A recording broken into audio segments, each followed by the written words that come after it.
Coronavirus, most likely the word of the year 2020, has somehow managed to turn the entire globe into a state of disarray in just a couple of months. I can't believe this is happening. We are in unprecedented, challenging time that is not fine. A mass pandemic, COVID-19, also known as the coronavirus, has brutally corrupted and destroyed lives. As some are more vulnerable than others and are fighting to survive in this unexpected chaos through which we all strive. Being in isolation has definitely taken a toll on my mental health, fluctuating from periods of acute anxiety and depression to extreme highs.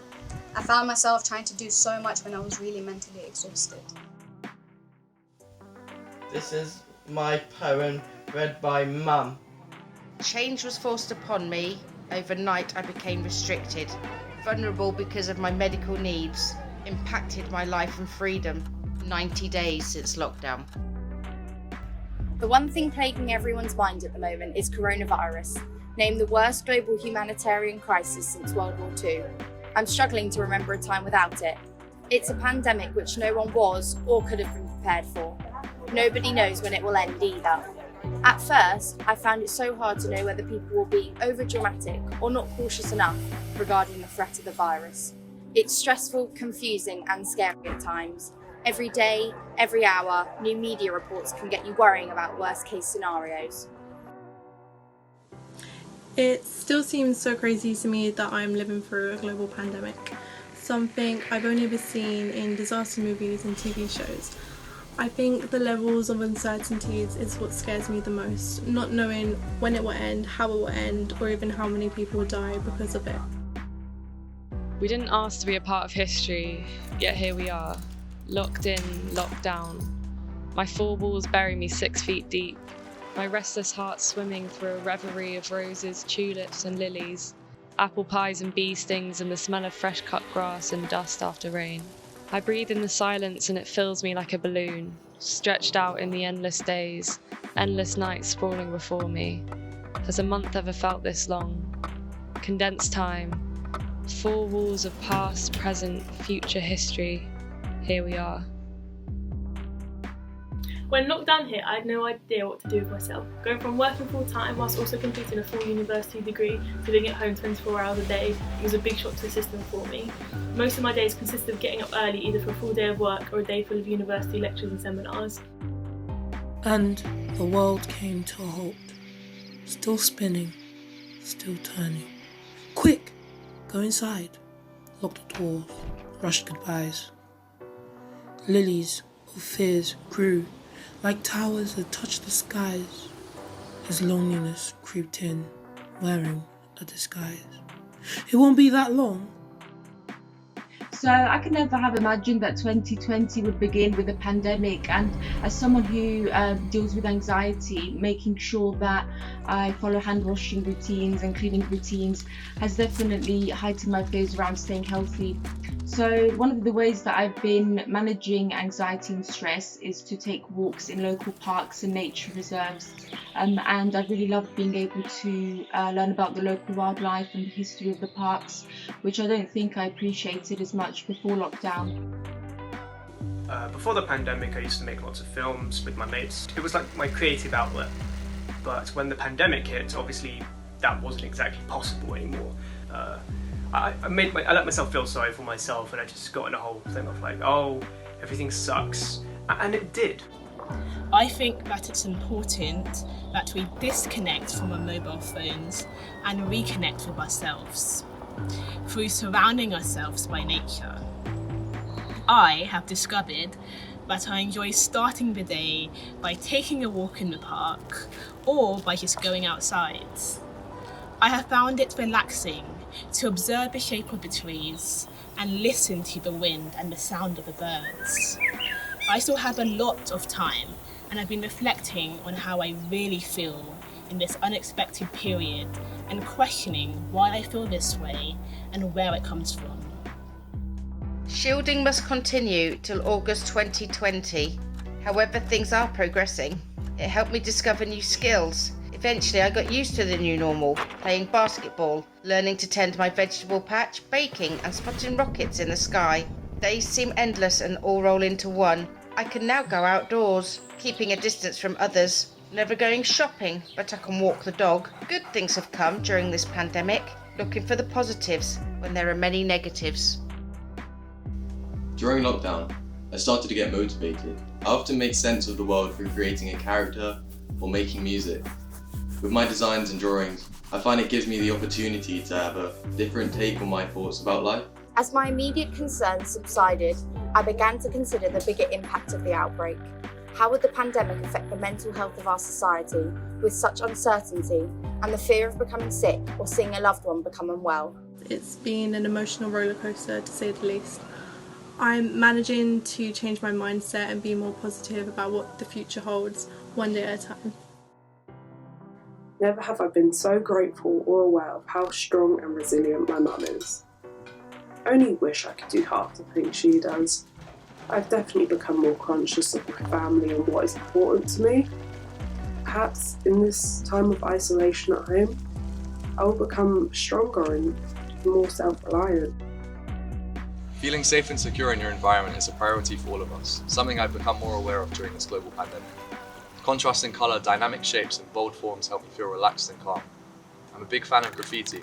Not only can it be used as a liberating personal expression, but it's often used to give a voice to those who would otherwise go unheard. Art can be a healthy outlet for feelings, particularly when it's difficult to put them into words. I sometimes start an image as a distraction from how I'm feeling, but the fact that I feel better, calmer and happier after a few hours of drawing can only be a good thing. COVID-19 has made us feel a little scared with the fast changes into our lives. As well as adapting to the new routine, it has opened my eyes to how much we can do under one roof. We have to stay strong and focus and see the bright side of the situation. We have to get used to the difficult world of social distancing until we can return to the life we had. Longing, hoping for all this to end, for they really do miss their friends who stand 200 meters apart. In isolation, we learn to love, as families appreciate their familiar bonds, whilst those not made of blood miss those they wish to hug. For these are trying times, as the frontline warriors are not armed with guns, but offer beds to the sick, both old and young. Lately, in my free time, I've been painting and sketching a lot more. That's mainly because since my art GCSE ended, I never got an opportunity to get back to my artwork. But during lockdown, I figured I might as well utilize the extra time that I have, and especially the fact that I tend to come to art when I'm really stressed, and during lockdown, it's pretty much all the time. But what I usually do is I go online, find some really pretty landscapes, and recreate them with maybe just 3 colors. And I was also inspired by John Virtue, actually. He is an artist who mimics landscapes using just black and white. They look really sinister, but it's just so interesting to look at it. Writing poetry brings me comfort, especially during these unprecedented times. It allows me to be vulnerable, to get in touch with all of my emotions I am feeling, and to help me cope with them a little better. We're all awake in the same nightmare, or perhaps I'm the only one asleep, because the nightmare I'm awake in is the chaos in my mind becoming frantically louder. I can't tune it out. From the sound of the stillness of the world, it's easier to dream than it is to be awake and fall. Picked up a couple of old hobbies, one of them being songwriting. Stay Okay is about being afraid of people actually finding out how you feel, because you're worried they're going to think you're weird, or they're going to get annoyed at you, or you feel like revealing your true self somehow makes you weaker. Through my cartoons, I can see the funny side of the darker issues. I'm learning a lot right now, and I've landed a big commission with Exposure. My brief was to create a design for all young people who have made exceptional contributions to Exposure's website during lockdown. The t-shirts will serve as a souvenir for this period generally. So with literally nothing else to do, I decided to set up a business making greeting cards. Every day I would get up and make a handful of cards with different designs and colours and flowers, and I would then photograph them and put them on my social media pages. Initially, friends and family started buying my cards and sending them to people they knew, and that sparked wider interest, and then business grew from there, and this led to me being busy once again. Everyone on a personal level has gone through that time to have their own self-reflection, and I think that's definitely helped us to reflect and make our music better, or see the picture clearer of what we actually want to do. When we're doing we know what the meaning of the song is, and we know what we're trying to convey, and so everyone helps there to develop the theme, the mood. Lockdown 2020. When London first went into lockdown and I couldn't go into the studios at uni anymore, I struggled to come up with new ideas. I'm now using scraps of fabric and crumpled bits of paper from my dustbin and lying around the back of my cupboard to work with. It turns out that these fragments combined with paint have helped create some beautiful effects. My advice to anyone who wants to try spray painting is to play around as much as you want, because you have the time to. I have found great freedom in working with this uncomplicated medium. Designing clothes, bags and other accessories and posting videos of my making process has given me a great sense of purpose. My creations have been far more successful than I could have ever imagined. Probably the most challenging period is probably, as I'm sure it was for most people, was probably during the start of lockdown when no one really knew what was happening. So I did an article on the Black Lives Matter protests, which obviously were quite an important moment during lockdown, I guess, for the whole world, in terms of it was quite a clear change in people's, not necessarily everyone's attitude, but in terms of it, kind of worldwide attention onto the Black Lives Matter and how unjust society is, firstly in America and then the world. I love creating every single card, and at the moment making a little bit of pocket money is just a bonus. However, in the future, who knows what may happen with the business, and I'm really excited to see where it may go. And although lockdown has been challenging, it's also helped me reflect on what I'm grateful for and what more I can do to help vulnerable communities in my everyday life.